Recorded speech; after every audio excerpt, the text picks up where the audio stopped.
The flag falls now.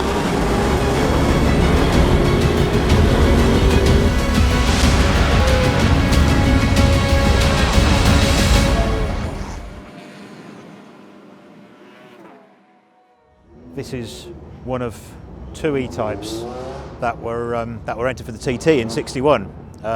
This one and 4 WPD, which went on to be the first of the lightweights. And then, in fact, neither of them actually raced at the weekend. The entries were withdrawn. I suspect it's because they weren't quite quick enough by then, because the E-types sort of hadn't developed at the rate of the Ferraris and things. But it's great to put the car back to the spec that it raced in contemporary. So this will be its first run out with Alex himself this weekend. Had it here in its pre-63 guise. That was the last thing it did, September last year, and then it was completely stripped and it was a massive rebuild. It was a complete rebuild. So yeah, that's what we've done. I'm really pleased we have actually. It's come out well, and it's more representative of what the car was in its day. This is another fabulous car. This is one of the 12 lightweight E-type Jaguars. So this is one of the 3 Briggs Cunningham all lightweight cars which raced at Le Mans. This one retired with gearbox failure. We did the TT with it with Emanuele Pirro 2 years ago. We'd literally just finished it. I think we had a slight oil leak and it was dropping on the exhaust, which caused Emanuele a bit of concern, so he parked it. It's a shame, but again, driving this with Alex, it's a car that he's more familiar with because it feels more like the semi-lightweight that we raced at Brands earlier this year. So it'll be Alex's first go in it because he couldn't make the test last week because he was at Monza. So yeah, I think he'll get up to speed here pretty quickly.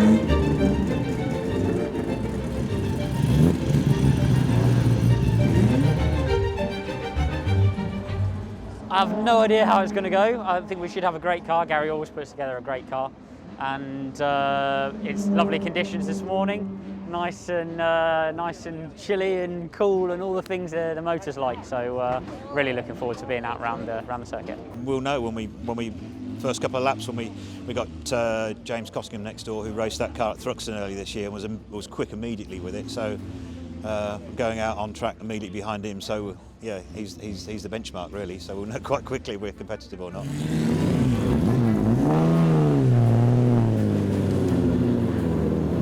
TVR Grand Tourer of Tim Lazell, Austin Healey's, Lotus Elites, AC Cobras, but this goes on and on and on.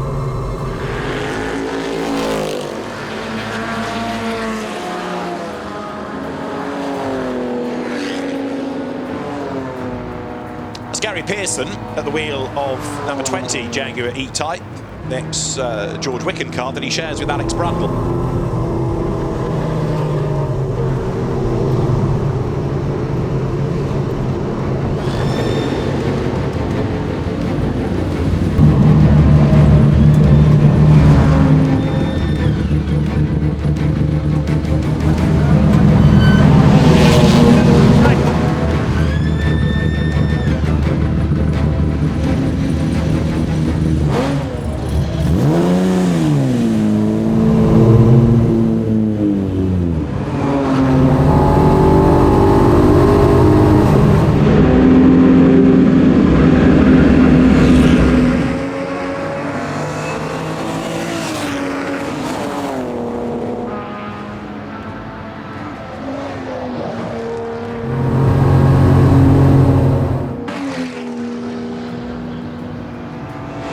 Incredibly difficult, and actually it feels, in fact I was speaking to Alex about this I think a year or so ago, and he said on his first test day he came straight back into the pits, and just as I did years ago, I said, guys, can you just check the wheels are done up properly? I'm pretty sure one of them's loose, because that's what it feels like. Really? But of course that is how they are, and there's nothing wrong with a car, you just got to go get used to it.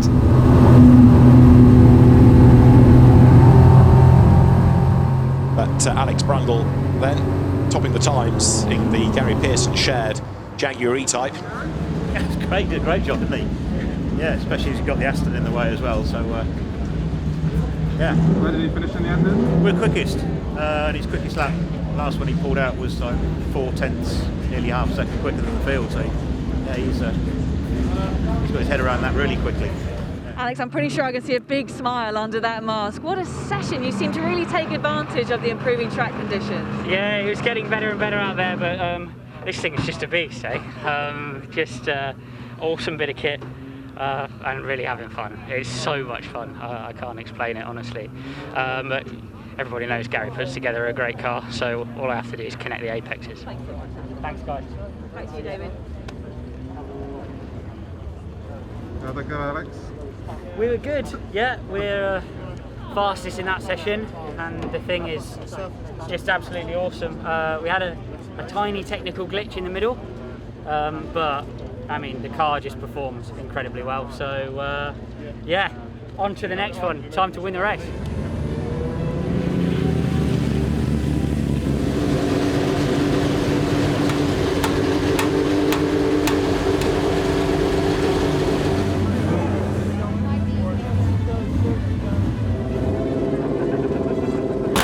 Gary and Alex are both really good drivers, so they'll get the best out of the car. It's whether or not the car's good enough against things like the Cobras, because the Cobras and there's a couple of TVRs that are very quick. So we'll see. The kid's capable of podium, definitely, and if we get a bit of luck, who knows?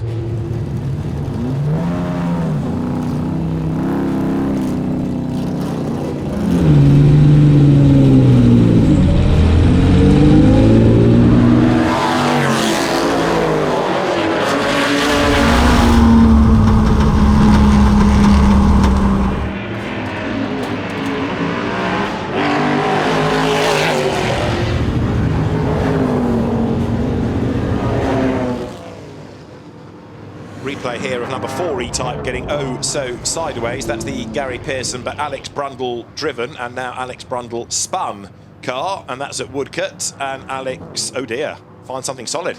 But did he? Did he make it all the way to the wall, or did he get away with it? I thought he just touched the wall and it brought the car round. Ugh. I'll have another look at that.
Struggling to compete with the horsepower of the Cobras, but the car itself's really, really nice. Fantastic round here with flowing, sliding corners and stuff.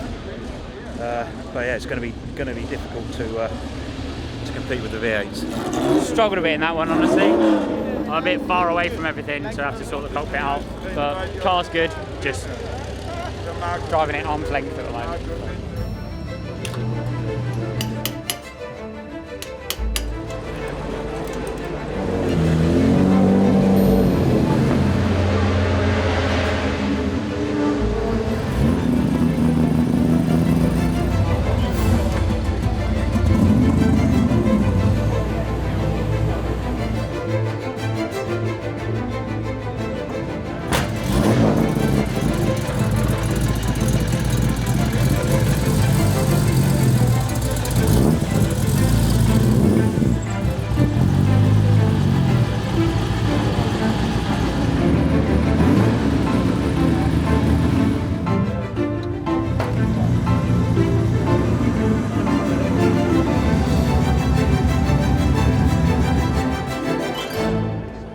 Gary and Alex is a great pairing. You know, the experience that Gary's got in all kinds of historic racing. Alex sort of new to it, and he's learning quickly. And you know, he'll bring maybe some setup stuff that he's learned, more recent stuff, and obviously he's really fit and in terms of the endurance racing he does. So, and he's light and he's quick and he'll give good feedback. So I think the two of them can really do a lot together. And but the most important thing is Alex can learn from Gary. Well, I mean, they're starting on pole, and we know how well Gary puts cars together and his team, so they've got to have a good chance. But you just look down the line and realise how many great cars and drivers there are in this race. So I don't think anything's a given.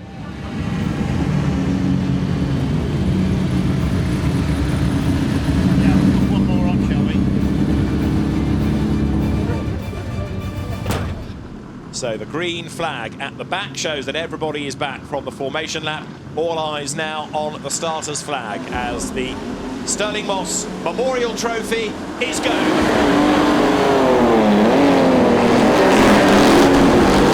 Sluggish start seemingly from the Ollie Bryant E-type. It gets gobbled up in the pack as they dive down towards Madrick for the first time, and it's going to be Gary Pearson that leads the way. As they come for the first time in a 1 hour race along the run towards Water, and there the Cobra and Mike Grant Peterkin tries to get up the inside, looking for position as they head up towards St Mary's for the first time. But a really good start by Pearson, not a great start by Bryant. Another good start from Gregor Fiskin from the second row. He tucked it up the inside into Madgwick, taking a position. He's now running in third, trying to keep pace with the leading duo. Just up on the inside line, but the top three certainly escaping. So Gary Pearson it is then who leads the way with Harvey Stanley, who's been very impressive day long in this car. There in second place, the two white E-types dive into the chicane up towards the end of lap one. We're talking tenths of a second between the two big cats. They prowl their way now past the pits. 1 lap in the book. Gary Pearson sharing with Alex Brundle leading the way. Second across the line is Harvey Stanley. Third, it is Gregor Fiskin. And then a gap back to them, the battle that's going on with. Meantime, for the race lead, Gary Pearson cannot shake off Harvey Stanley. There wasn't much to choose between these in qualifying. Remember that the interloper on the front row was courtesy of a Rob Huff time, and back marker there in the way, that is Nick James. So through they come out of the chicane. Now is this going to put the lead in jeopardy? Let's see, because they're going to be almost side by side as they come up towards the line. Harvey Stanley tries to go to the inside line. Gary Pearson covers him off. So Harvey Stanley to the outside now as they go into Madrick, absolutely nose to tail. So Gary Pearson is under big pressure now through the right-hander. Alex Brundle is watching all of this in the pit lane. Harvey Stanley still keeping Gary Pearson under huge pressure. Doing a great job leading the race. Got a great start. He's under a bit of pressure now from the guy in P2, but happy with progress. So Gary Pearson, another fastest lap of the race. 0.4 of a second up, he is then over Harvey Stanley. So the leaders go across the line. The gap is 0.4 of a second between the two. And Harvey Stanley, in a sense, yes, he would like to get the race lead and see if he can pull clear of Gary Pearson.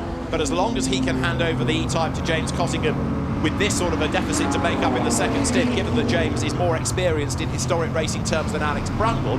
It could be, but it's much easier to be the hunter than the hunted. So Gary Pearson will have his mirrors full of those bright headlights, which I'm sure Harvey has turned on to full beam deliberately, just to keep Gary on his toes. The timing line, the first 10 minutes are done, and Gary Pearson feeling the pressure very definitely. Harvey Stanley just sitting in the wheel tracks. Another lap ticked off.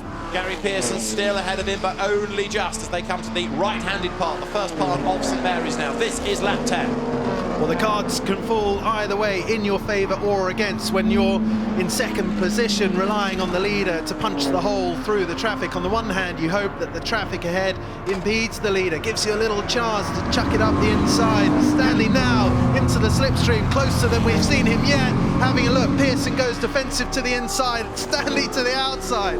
It's really the first time Harvey Stanley has mounted a proper bid for race honours here, and he's all over Gary Pearson like a cheap suit, isn't he? As they come now up through Woodcote Corner, the two of them together, but Gary will position the car exactly right to hang on to the lead. Less than 5 minutes before the pit window opens, this battle is going to go on and on and on. The more sideways of the two there out of the chicane was Harvey Stanley, but he doesn't really lose out as a consequence. He's still got the pace to stay on the tail and then dive to the outside of Gary Pearson. Wasn't really the room on the outside line. That would have been a brave effort. And so Harvey Stanley slots back in behind as the cars now make this run out of Madrick, heading up towards Water. But Suddenly the complexion of this battle changes, doesn't it? Harvey Stanley looking a lot more toey. He wants to get ahead, he wants that lead.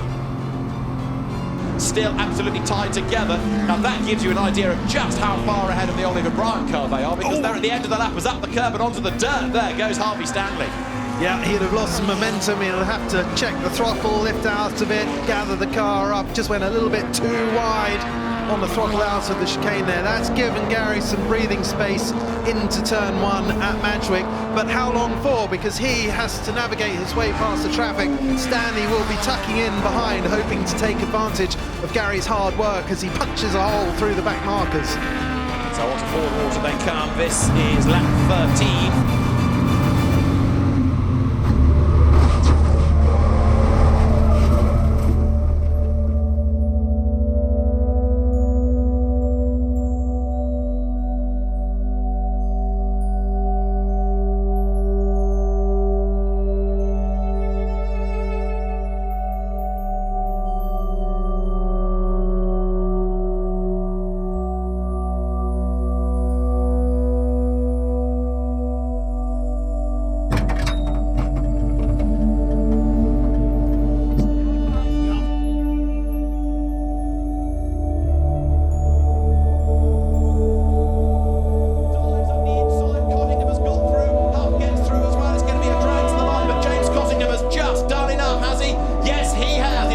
Stirling Moss Memorial Trophy win for James Cottingham and Harvey Stanley ahead of Rob Huff and Richard Mines. What a battle!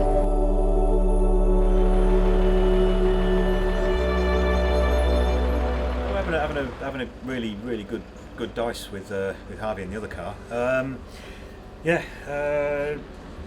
We're sort of been into the back markers for a few laps, and it's always harder being the first one through because they tend not to notice the quick cars coming until the first one's gone through, and then they're aware after that they're looking for anything else that's coming up quick.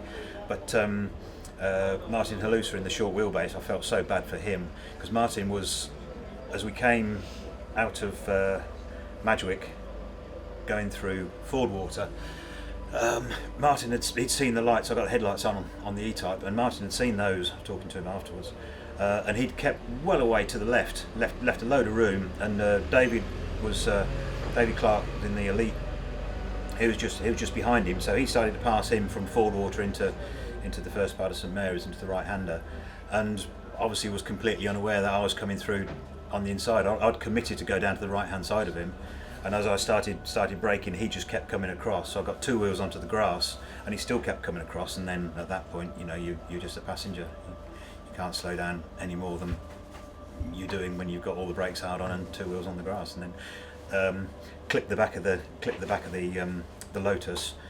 And as I went past, he hit the back of me, which turned me left and put me into the Ferrari. And Martin, who was a completely innocent party there, minding his own business, got his beautiful car damaged. Luckily, it's all bodywork damage.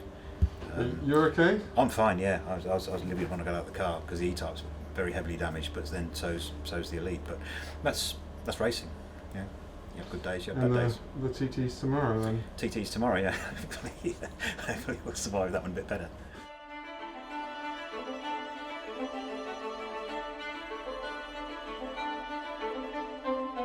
So we've moved the seat forward about 50 millimetres. We've lifted the steering wheel up a little bit and moved it a little bit closer to him as well. It's the TT, who knows? And no one could know. If you could bet on it, and if you could know that, then you could make a lot of money out of it, couldn't you? Really, it's going to be. It's always a bit of a lottery, isn't it? So hopefully, it's a better event for us than last night's one. You know.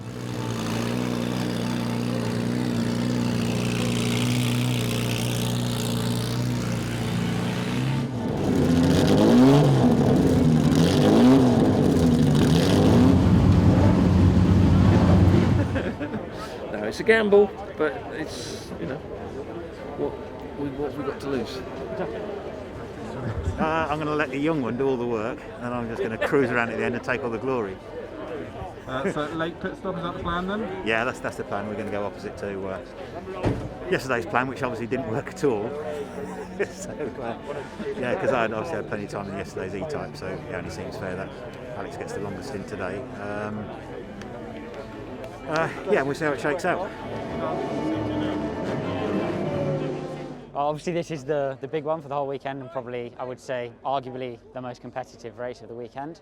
So yeah, we're going to have to go out with our heads connected, and it's going to be good. I'm really looking forward to it. The car was good in practice in its balance. I was a little bit far away from everything. We've sorted that issue out now, and so yeah, send it, see how it goes. I mean, it'd be really nice to get the E in the top 6. I think a top 3 would be amazing. A top 6 would be good. It's going to be difficult with the more powerful cars out there, but anything's possible.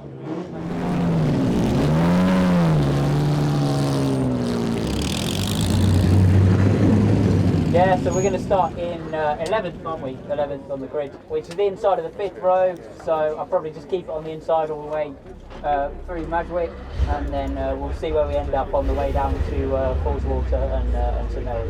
This is going to be good. The last race of Goodwood SpeedWeek, presented by Mastercard, is the Royal Automobile Club TT Celebration. 60 minutes, pit window between 20 and 40. The flag falls now. Who makes the best start? The ground shakes, they blast off the line. Not a great start by Mike Whittaker, good start by Fred Wakeman. And look at Adrian Wilmot, a race winner this weekend, up on the outside line. Charging up on the inside, there goes Craig Davis to try to gain ground. Andrew Smith in the red and gold, Cobra on the outside line as they round Madgwick corner for the first time.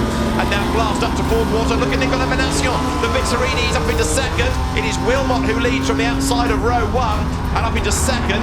Nicolas Menassion all over the back of the Cobra. Does he make a move? He has a look on the inside towards St Mary's. Not quite. He had to get into the brake pedal there. Normally Fallswater is nearly flat, maybe a lift out of the throttle, but he had to hit the brakes because he was on the compromised inside line.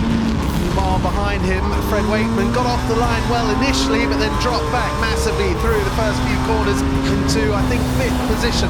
Chicane can't do it at the end of the lap. It is going to be Nicolas Menassion then that leads the way up towards the timing line.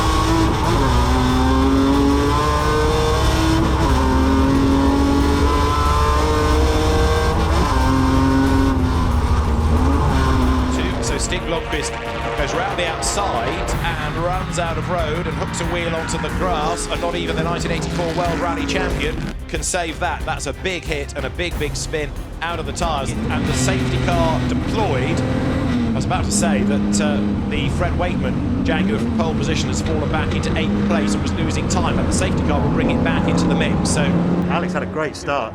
He picked up 3 places on the first lap, and he's running 7th now. So he's had a really good run. It looks, as far as we can make out on the screens, that he may have had the fastest race lap so far, but he's right up there on the pace. So they've delayed the entry of the pit lane because of the safety car, such a long safety car. So we don't know when the pit lane is going to open. They'll display that, I suppose, in a few laps' time.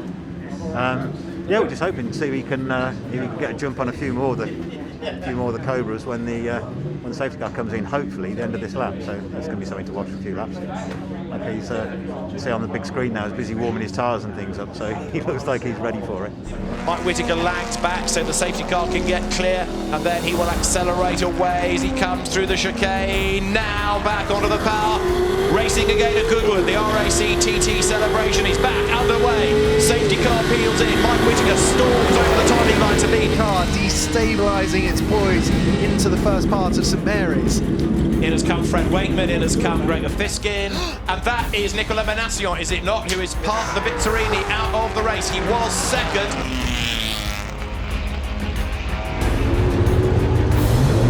So it is Mike Whittaker from Adrian Wilmot, gap back 3rd. You'll see there it's Alex Brundle, number 4, ahead of Anthony Reid now. 5th coming through is number 20, that's John Smith. So number 4, Alex Brundle, going first today because he was denied a chance to drive in the 2-driver race yesterday after the incident early on that befell Gary Pearson, for which incidentally in the Moss Memorial Trophy, Gary was excluded from the results for his part in the accident.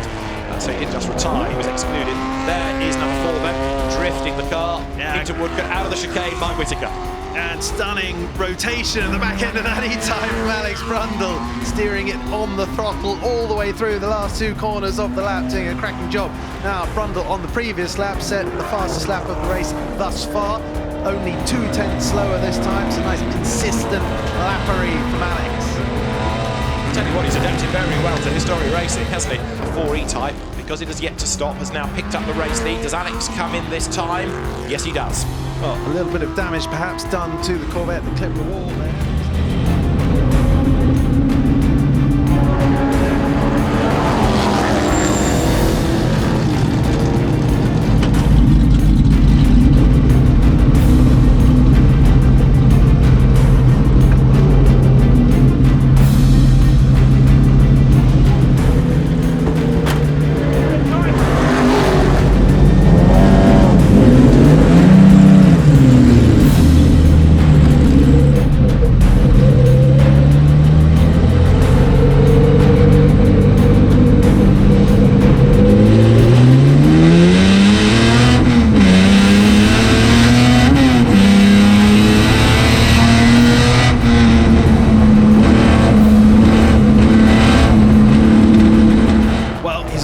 That's for sure.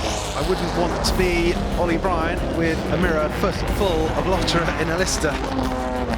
Plus that penalty, of course, potential penalty, because it's being investigated. Number one, the leading Cobra, and you get double the amount you're under at pit stop 4. So if you're 2 seconds under, you get a 4-second penalty. It works that way. 2 minutes, so whatever you are under 2 minutes by, double it, stick it onto your time at the end of the race. And we'll try and get the news on that should it start to affect things. 47 goes through. That has yet to stop. So on the road, 47 is the leading Cobra. In real terms, that's the leading battle. Ollie Bryant versus Andre Lotterer. And the gap between them was 1.7 seconds. Apart from the Samaris, that's the first one I've started in the big GT cars. But yeah, really good fun. The car is absolutely excellent as normal. So we've switched over now. It looks like we've retained 4th place, which is the best E-type in the race. So delighted really, and I'm sure Gary's going to absolutely knock it out of the park now. So yeah, let's go for it.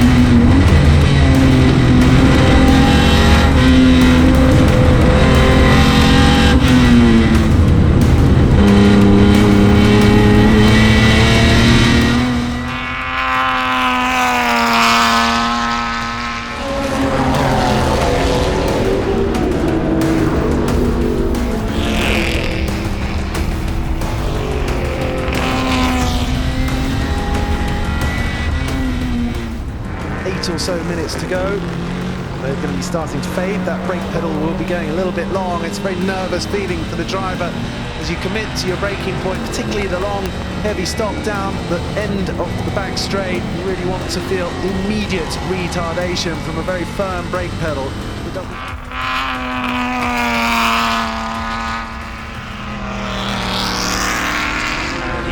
Couple of corners to go. Let's see what the drift and the chicane line is going to be like on this, the last lap of the RAC Tourist Trophy celebration. The checkered flag is at the ready. The car that started on pole position was started by its owner, Fred Wakeman, and Fred Wakeman, with the help of Andre Lotterer, will win the RAC TT Celebration at the end of just over an hour of great GT action. For second place, it is going to be the Mikes, Whittaker and Jordan. There's the TVR Griffith. Mike Whittaker started, Mike Jordan brings it home, and third on the road to Andrew Smith and Ollie Bryant, but there's a penalty looming for that car, so we will await confirmation as to where that may drop. 4th over the line, Adrian Wilmot and Andrew Jordan. Pat Blakeney-Edwards there in the black overalls, talking to everybody in the pit lane. He's enjoyed as ever his weekend of action at Goodwood. So 5th across the line, Bill Shepherd and Nick Padmore after their transponder glitch, but they did serve the stop. They were 5th, and 6th, Gordon Shepherd bringing home the Cobra that Pat Blakeney-Edwards we saw a moment ago. That was the car he started.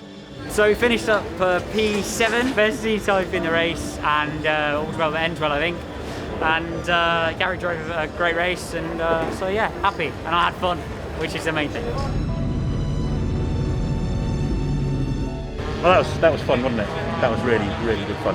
Really fun. We just can't compete with the grunt of the Cobras, can we? They're just so fast. No, it's good fun trying, though, isn't it? It is good fun trying. We can just send it through the fast ones, and then you can maybe hang on to him for half a straight. But yeah, it's been fantastic. But loads of laps and loads of time on track, and the shootout thing was really cool. Got to watch loads of different types of cars. But I have to admit, this historic racing stuff, the revival stuff, if you like, is always my highlight of things. And just competing in this race is just awesome. Absolutely awesome.